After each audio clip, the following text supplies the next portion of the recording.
Welcome to another episode of the Blemished Beauty Podcast. This podcast was designed with you in mind. If you're ready to erase the norm and embrace the truth, come pull up a chair, grab a journal, and tell a friend that your favorite Jersey girl is back with another episode. So let's get into it.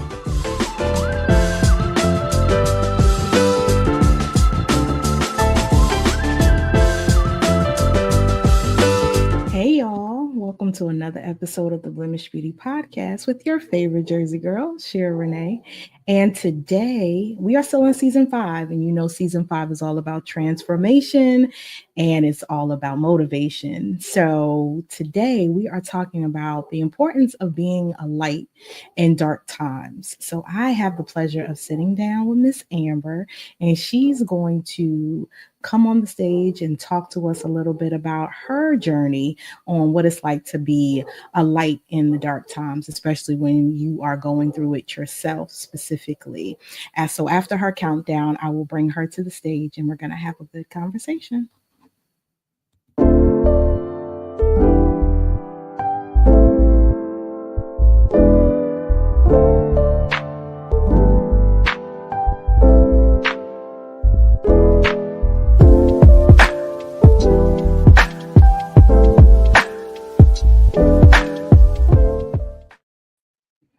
Hey, Amber, how are you? Hey, how you doing? I'm good. So tell the people who you are and all about your B channel, and just give them a little bit about you, a little information.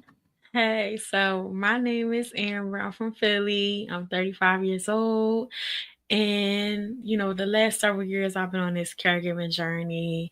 And, it's a time of transition for me right now, but I am still committed to being a blogger, being a podcaster, and just spreading the love and the light and the hope of God with every post. And that's what B Channel is all about: blessing, edifying, and encouraging others to live their best lives. And that's what I try to do. I love that. Blessing. What do you say? Blessing, educating, and edifying others. Edifying and encouraging. Oh, blessings, edifying, and educating others. Education is so important. And I just did an episode about writing your obituary and the importance of being the person that you want to see, and just showing up into spaces, taking up space, and the importance of not only healing others, but teaching people how to do it too, because there's so much going on with social media and the crazy ratchet TV that I love, but it's not positive. And, we have platforms like yours and mine that are positive, but we don't get the likes and the views and the shares and the subscribers that Ratchet TV gets, right? But it's important to make sure that when you do have these platforms, that you do educate people and you do give them something of substance, because with everything that's going on in the world, you need those things to keep you grounded. So I'm glad that you have a channel like that, because people need that. People really need that. And you'd be surprised how many people are going through dark times and they smile. That's what the Blemished Beauty Podcast is about: being beautiful on the outside, but you're broken on the inside. And a lot of us will say we're fine and we're smiling and we have our hair done and, all the aesthetics is, top tier, but behind closed doors, we're a hot mess. And, it's important to really tap into owning our scars and really being okay that it's okay not to be okay. So yeah. I want you to tell the people, how important it is to be a light. And I don't know if you want to talk about what you recently experienced and how you have continued to be, because you said you were in transition, how you are continuing to show up in spite of your recent transition. Well, first, I want to go back to what you said about the obituary and then the scars, because that really is deep, because I just had 2 episodes that really highlighted those 2 things. Last week's episode was about well, actually, no, the week before that, on the 14th, I put out an episode on November 14th about legacy and why that Mm. matters. So it's just so funny that you brought that up. And that's what the lady was telling us about, like trying to leave a legacy behind, also making it easier for the people that we leave behind. And Wow. then the next lady I just had on for the 28th, we were talking about bridging the gap between the Black church and mental health. So it's Wow. just funny that you said all of that, because it was like, wow. And in between that, I was talking about the power of advocacy. So it was a lot of really good conversations the last few weeks on my podcast. And really, it's just like, um, I went through a lot, because like for the better part of the last 12 years, just to make a long story short, I was taking care of my daddy alongside my mom. And then the last 7 years were really grueling in particular. And in October 9th, he unfortunately passed away. So we're just walking through that, and I'm just grateful that I got through my first holiday. I got through Thanksgiving, Mhm. and it was like I was just so thankful that he allowed me to get through the first one. So I'm like, all right, now we got a few more occasions to go, and let's see how I do with this, but just taking it one day at a time. And I've been sharing with other podcasts about that grief journey, what that's really like, hospice, end of life, what all that stuff is really like. And it's a wild ride, y'all. It's a wild ride. So talk about scars. It's like that leaves a scar. When somebody leaves this earth, it leaves a Yeah, scar. absolutely. And a lot of people feel like it's instant. You know what I mean? Like for the people that are not in the first few of the funeral, uh, Mm-hmm. y'all can just show up to the funeral, show up to the repast, and then go on about your life. But now, for the ones that's in the first row, now we have to cultivate a new way of normal, a new life without this. Right. And we don't know what that looked like. And for me, I'm a person who's very analytical. I need to have everything, my I's dotted and my T's crossed. So Mm-hmm. when I get into a space where I don't have any control or I don't know, how to navigate this, I get cuckoo for Cocoa Puffs. So, you Yes. know, grief on top of that is that comes in waves. And that is Mhm. not something that you can just, oh, it's been a couple of months, she should be fine. No, it could be the No. littlest thing. It could be, you said October, it could be February 2nd. And I start bawling all over again because there is no way to properly let it all out. It's slow leaking. So, like if you take a balloon full of water and then you poke a hole in it, you'll see it slowly leak. It's not all of it, but it slowly leak. And then you take another pin and you put another hole on the opposite side. That's what grief looks like. It doesn't always pop when everybody, Right. you know what I'm saying? So, uh, Right. be kind because you still show up in these spaces and you have these educational podcasts, and the whole time at any moment it could just hit you, you know what I'm saying? And Yeah. that's not just with podcasting, that's just with life in general. People actually are going through real life stuff, and we are taking advantage of good people, and you don't know how much time you have with these people. And then when they are removed from you, whether it is on their own or without your knowledge, then you sitting there looking like, oh man, this was a good person. Time is not like money. You can't just go back to work and just make it all back. Like once you Right. lose time, it's something that you might have regret over, especially if you didn't have the time. Like my grandmother passed in 2000, and I was 13. And at 13, well, I know me at 13, I was a little smart mouth. I was smart mouth. And I understand what you were going through because my mom was her caregiver, and we had to go up to hospice and care for her. And it was like watching her. She had so much, like a full face, like she was my twin. She had a full face. And then seeing her from a full face to a shell of herself, very frail, very fragile. Mhm. And my mom would show up every day because she had to show up. Me, I had a choice. I was 13. I don't want to see her like that. I'm not showing up. But when she Right. passed, it was like, wow, I should have showed up more. We should have had more conversations because now when I need her the most, those conversations would have helped me. They would have kept me. They would have grounded me. And, we have to take advantage of the time that we have with the people that we love because we don't know when it's going to be our last day or their last day. Yeah, that's so true because well, me and my mom say like we don't have a lot of regrets. We don't have all of that because That's we did good. everything we know we could do for him. We loved on him, and we just had really a lot of privilege in that hospice moment because some people have to go see the person and have to adhere to those visiting hours, but we had him at home with us. So, we just walked through that with them, and we told him we loved them and thank him for being a good That's husband, a good amazing. father, thank him for the memories and just sharing the memories and telling him God loves them and just like having the prayer videos Encouragement. on, the scripture videos on. Love it. So it was helpful.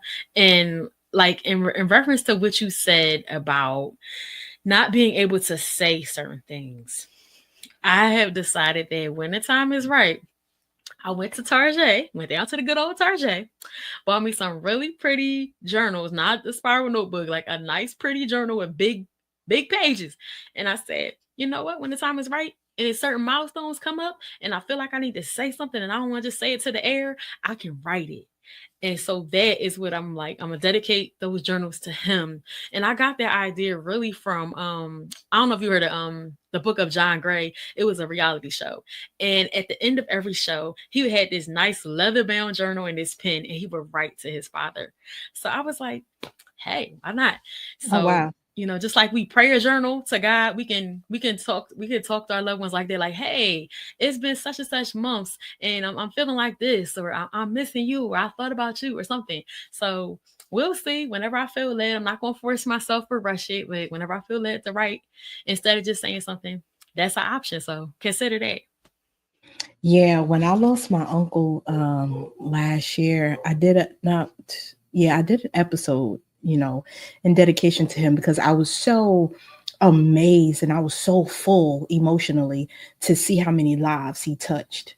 And that's why I wanted to do the episode about writing your obituary because it's important to live a good life, and it's not about people are always, they will never remember what you did, but they will always remember how you made them feel.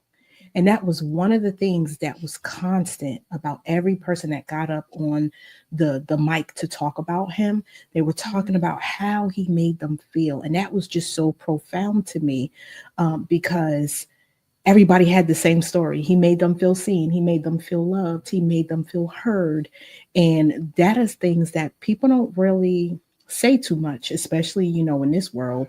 With so much negativity going on and people talking about other people and people using people. So to have really good people, those are the ones that you should really hold close. And I love that you have those journals because you can go back to it and then you can put like there's so many different ways you can do it. You can put like the little how the Bibles have the tabs, Mhm. and you can put the tab so when you're feeling sad you can go read that, or when you're feeling like a happy you can read the happy moments, or whatever the case may be. So there's so many different ways that you can use that to channel that, and that's an amazing thing that you took that, because you might not want to put that on air, but then at the same time you might want to do an episode because that might help somebody else, you know. Yeah, and one thing that I have been doing is kind of chronicling how I feel on the Substack platform, and I write notes about grief a lot. So a lot of like I get some responses, people actually responding and sharing how they feel about their own grief journey. So that has been really helpful because people are just so kind to like say, "Hey, I see you." Like when you get that comment, it's like I see you. So it's really something because I'm like, hey, if I say it like this a lot, like if you're a fellow sojourner on this unwanted journey, I kind of like say that a lot so that people would just be like, they gravitate toward it because they can understand and they can relate and resonate. And those are the people that you want to connect with. So I've been enjoying that. And, I just, like I said, with the journals, I just kind of have them there just in case I want to write something. they're there. I got some nice, pretty journals, and just to make it like a special thing. So, like you said, like you share what you want, and then you keep the rest for yourself. But it's important because people need to know that it's not what people think. Grief is not what people think. Death is not what people think. It's a lot to it. It's very nuanced, and like you said, it could just hit you like the littlest thing. Like I used to tell my dad, "Hey, I'm gonna put the trash out," and he'd be like, "Okay." And then so he could know where I was, because he would ask me that. Like he would say my name sometimes, and he'd be like, "I just want to know where you were." So I just started telling him before I went out there. And so the fact that I couldn't do that anymore, and the fact that there was less trash because we weren't taking care of him, there wasn't like all these supplies and things to throw away. So it's like those little things. That's what it gets you. It's not like always the big stuff. And you know, people think it's just like, oh, the person just be like, oh, I got something to tell you, and they just go. No, it could take days, like literally. Yeah, And so yeah. that kind of thing, that angst of not knowing when it's gonna happen, and you don't want to fall asleep, and those little things, it's so important to let people know, hey, this is what it might be like. This is what you might go through. Hmm.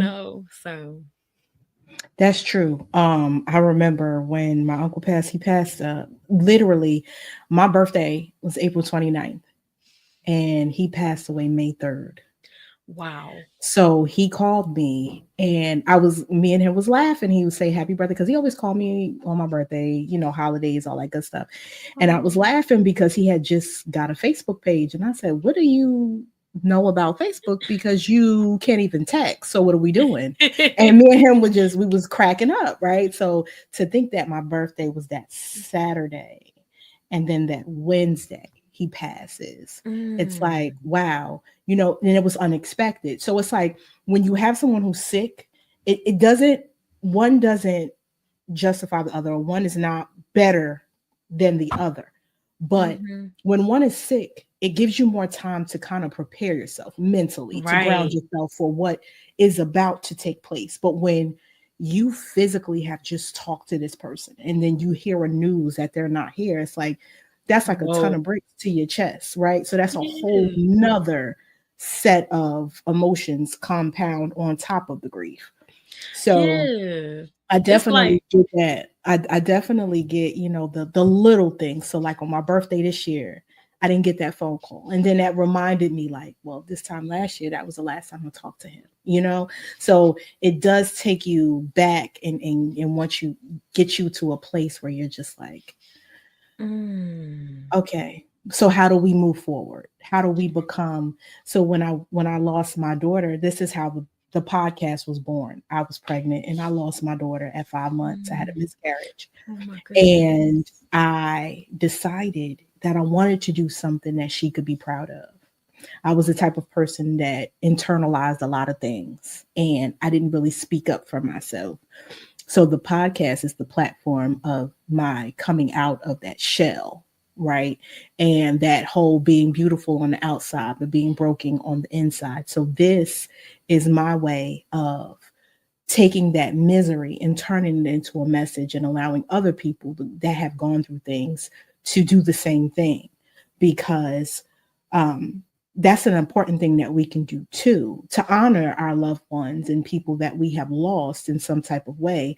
We can turn our pain into purpose, and turn Yeah. our misery into messages. So you taking that time and the journaling and stuff, you don't know what that could do. That could be a book for somebody. You know what I'm saying? That could Yeah, I be, keep uh, hearing that a lot. yeah, because, that's something that people deal with. And it's not just grief for a father, it could be grief for anybody. It could be grief for a relationship, just grief in general, right? Grief for what you thought something could have been, Ooh, but it's that's not. so good. That's So so it's good. like you don't know where that can take you. So, just keep writing it down, and the Lord is going to definitely talk to you and tell you where he wants you to. Maybe right now the season is just to get it all down, get it all out. And then maybe next time he'll say, "Okay, now I want you to position it, or as they say in podcasting, repurpose it. And now I want you to put it into a form for others to use it because you're done with this part of the journey. So, sometimes being a light, it is a beautiful thing. It can be a beautiful thing, but it's heavy, especially when you're going through a dark time. How did you, I know, did you took some time off from podcasting and stuff once you lost your dad, or did Um, you still get in, you still was just rolling like normal? um, So first, I want to just talk quickly about what you said about the grief, like with the how long it took. Um, it was so deep because, like you said, it's an ambiguous grief of what you thought somebody's life would look like. So we had to grieve him not being who we thought he would be in these years. Then we had the anticipatory grief, knowing that he was going, and then it felt like there was no grief left. So it kind of felt like numb at first, and then it all starts to hit you. It all starts to hit you at different times, and that was a lot. And so, like you said, maybe it is a book, but it's like it's just so much. It's just so much. Like, and then what you were saying about how your uncle was in terms of how he was, and it like that's his legacy, right? So my daddy's legacy, I feel like everybody that talked was talking about how encouraging he was. So I said that's where I get it from. And in my name, Amber, one of the definitions is light. So I it's love it. like, what choice do I have but to try to keep going? And you were saying, like, how did I get through it? Therapy, I started that back in April because I just had a feeling that something was going to happen. I don't know. It just felt like something was going to happen. I was like, I better start now. At least trying to date these therapists and see how I feel with different ones and things like that. And so, still kind of going through that process. And journaling and everything, praying, praise and worship music, staying in my devotionals, even when I don't feel like it, even when I feel frustrated, and I journal that to God, like, hey, this is a lot. So just like those things. And I didn't really stop per se, but because I still was appearing on podcasts and talking to people and things. Like there's one platform in particular, the day after my daddy died, right? It was a platform called Carrying Your Way. And there was a caregiver and they listened to your story. So there are people that was they actually trained to be a listener, and then we got to be the storyteller to tell our Wow. story. So that was really therapeutic, just to have that moment right after. And they were like, wow, you're here the day after. And then the Wow. lady then the day before my daddy passed, I did a podcast. And because they want you to go view. I don't know if people know this, but they want you to go view the person before you view the person to make sure Mhm. you like how they look. And I was like, baby, Mhm. I already saw him that day when he died. I don't need to see him then and then. So I was like, okay, I'm gonna do my podcast. And then the lady was like, because I told her, because I don't want it to be like this big shock in the middle of the episode. So I told her, and she was like, are you sure you want to do this? I'm like, yeah, girl, this is therapeutic. So we did it, and it was great. And so that was the Fire Starters podcast. That was a really good podcast. And so yeah, like I just been like still being a guest, still talking about it, doing my best to just hang out with family all month. I've been pretty much hanging out with family and friends and things. So all of that, community, God, therapy. In that order. Yeah. And that's important because you have community. A lot of people don't have community. Um, we have family, but some are just entitled only. They don't show up, and most of all, God. Ooh. And that is one of the greatest pieces of the puzzle to have, because you can be vulnerable, and that is a safe space. And you can say, some people think that you got to be so perfect, like you got to go to Mm-mm. God in a long skirt to your ankles, and you got to Right. have your All turtleneck, and prostrate. you got, yes, and you got to talk to him like you're highly educated. You could tell him, God, I'm struggling. Like, I'm frustrated. Like, this right here is not for the weak. And I don't know why you got me on the strongest soldiers list, but you need Okay, to but take me take me off. off. Like, okay, because this is not what I signed up for. And if this is what you signed me up for, then you're gonna have to prepare me because, baby, let me tell you, this, Oof. this ain't it. Like, this ain't it. Yeah, but let me tell you though how deep it was. Like the deepest part, right? I literally was supposed to be born on October 9th. I was born on September 20th. And he died on October 9th. So Wow. that was the deep part. And then it was just all this other stuff like I was like, yo, I paid dividends. I realized how much I paid dividends with my Bible study time. I was actually, I feel like I was acting like a theologian out here. That's how much I was in these different Bible plans and just really immersing myself in it, like almost taking a bath in the word, because it was like, Mhm. I know what's coming. I don't know how or when, but something is coming and I better stay here. And, it was so weird because I was like, you know what? That probably was half the battle, because Mhm. otherwise I think I would have just been in a fetal position, like, for like this last month. Yeah. So, and if it wasn't for my mom, I think we have each We other, had each so that's a other. Yeah. blessing. But everybody don't have somebody, That's and true. we had a lot of beautiful family members that showed up for us and really, really showed up and were great, and they helped us and they rallied around us during that time. And yeah, I just think that people need to know that, okay, don't just be there that time though. Keep showing up, keep checking on people, like Yeah. months out, not just that week, not just that day, but keep checking. And like Random on the check-ins. anniversaries and stuff, Yeah, all those absolutely. milestones. So that's what I try to do too. When I know people, like, oh, take note of those times, because you never know when somebody's really feeling bad, because they might not tell you. Right. So I'd be like, hey, oh, it's that time. All right, let me text them. Let me call something. Yeah, that's true.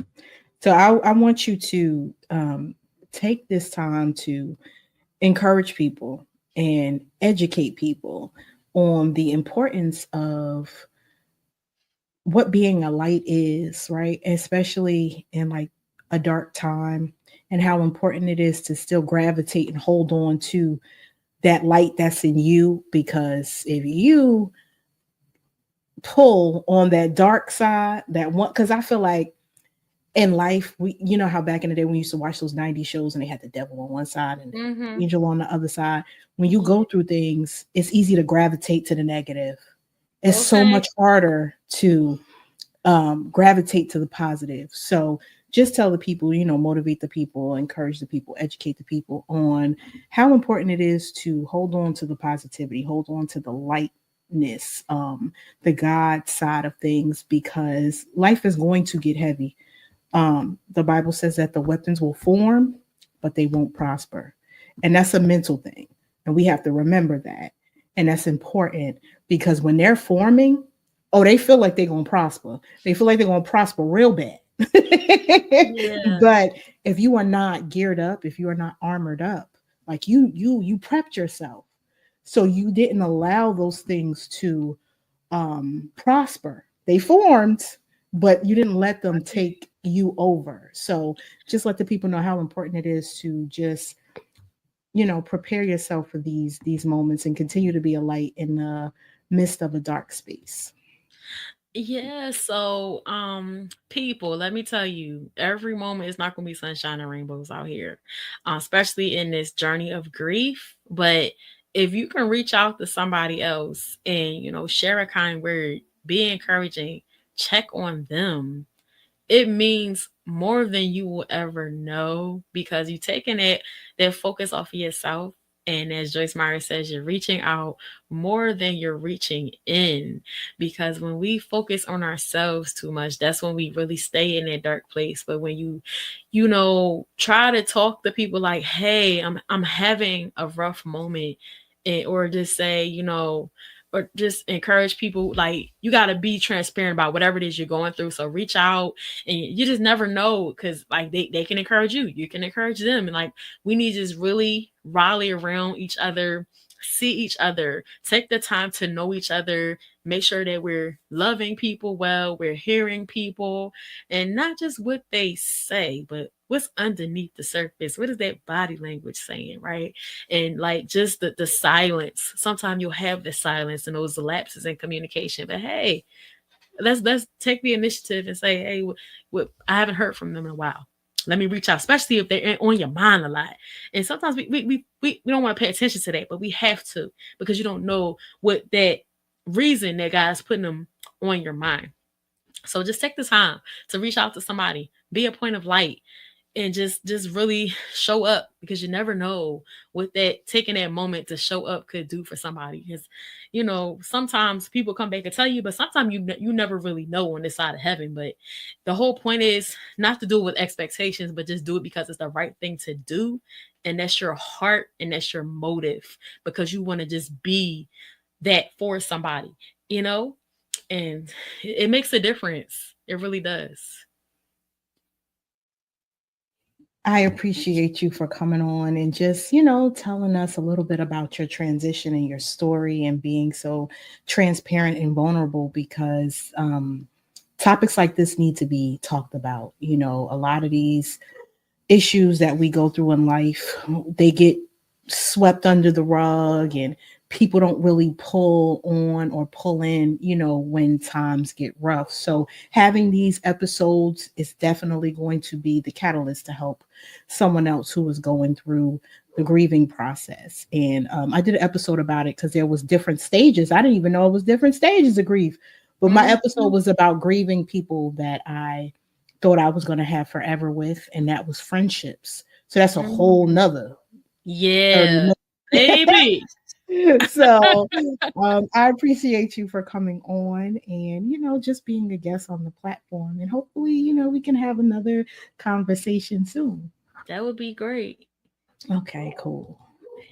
So, you guys, I hope you enjoyed this episode and I hope you just take in everything that was said today and understand the importance of being and building community because it is important to heal and it is important to grow and it is important to do things with other people. They say hurt people, but heal people also heal people. So it's time for us healed people to heal other people and to also show other people how to heal other people. So we have to be the change that we want to see. And as always, I want you guys to know that you are graced and gifted for a time such as this. You have purpose in this world and you have been created to do great and amazing things. So until next episode, you guys, talk to you later. We hope you enjoyed today's episode and don't forget to leave a review. You can follow Shira on all major platforms and on YouTube at Shira Renee 510. Until next time, spread love, show grace, and shine bright.